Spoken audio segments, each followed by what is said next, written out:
আজকে ঝাঁপি ধারাবাহিকের শুরুতেই দেখা যায় বাড়িতে অতিথিরা এসেছে এবং দ্বীপের ঠাকুমা তাদের ঘর দেখাচ্ছিলেন। ঠিক সেই সময় ঝাঁপি কাসাইয়ের কাছে গিয়ে বলে সে আজ কাসাইয়ের ঘরেই ঘুমাবে। কিন্তু অতিথিদের মধ্যে একজন হঠাৎ প্রশ্ন তোলে, নতুন বউ ননদের ঘরে ঘুমোতে যাবে কেন? সে কি স্বামীর সঙ্গে থাকে না? কথাটা দ্রুত সবার মধ্যে ছড়িয়ে পড়ে। এমনকি খবর পৌঁছে যায় ক্ষীরগঞ্জের মোড়লের কাছেও। গ্রামের মানুষ এগিয়ে গিয়ে বলে, মা ছাড়াই লক্ষ্মীর ইচ্ছেতেই বিয়ে হয়েছে, ওদের নিয়ে কোনো ছেলেখেলা চলবে না।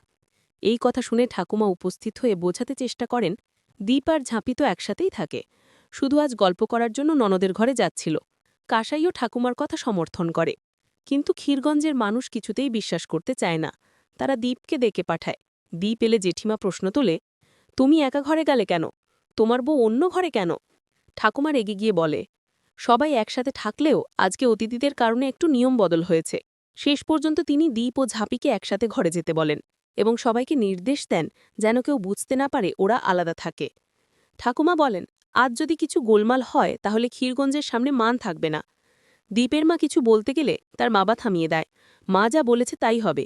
ক্ষীরগঞ্জের লোকেদের মুখে কথা উঠলে আমার এ জমিজামা সব হারাতে হবে। এরপর দ্বীপ আর ঝাঁপি বাধ্য হয়ে একই ঘরে চলে যায়। ইনকা তা দেখে ক্ষুব্ধ হয়ে নিজের মনে বলে, এভাবে তাদের একসাথে থাকতে দেওয়া ঠিক হচ্ছে না। পরের দৃশ্যে দেখা যায় কাসাই ও তার বোন মজা করছে। তারা ইনকাকে জ্বালাচ্ছে দ্বীপ আর ঝাঁপির ঘুমানোর প্রসঙ্গে। ইনকা বিরক্ত হয়ে দ্বীপের মায়ের কাছে যায় এবং বলে, সব তোমার দোষ, তুমি যদি কৌটোটা বের না করতে তাহলে এসব হতো না। দ্বীপের মা বলে, আমরা সবসময় কেন হেরে যাচ্ছি? তবে কি সত্যি মা ছাড়াই লক্ষ্মীর ইচ্ছেতেই এই বিয়ে হয়েছে?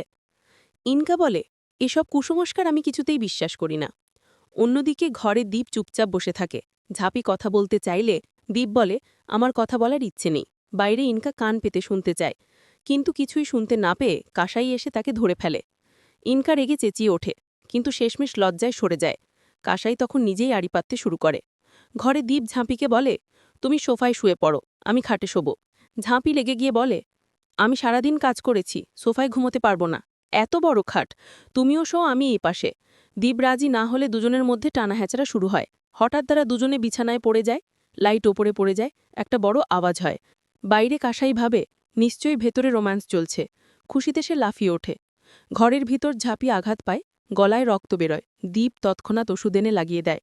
যত্নে ঝাঁপিকে শুইয়ে দেয়। এরপর বলে, আমি সোফায় শুয়ে যাব। কিন্তু ঝাঁপি তার হাত ধরে বলে, না, এখানেই শুয়ে পড়ো। আমরা দুজন মানুষ, মাঝখানে একটা সীমারেখা টেনে দিলেই হলো। তারা দুজন দুই পাশে মুখ ঘুরিয়ে শুয়ে পড়ে।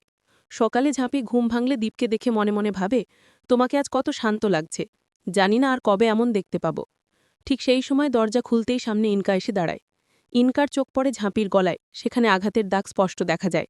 ইনকা অবাক হয়ে যায় আর ঝাঁপি মনে মনে বলে, সকাল সকাল আবার আড়ি পাততে এসেছ, এবার তোমায় একটু জ্বালিয়ে নি।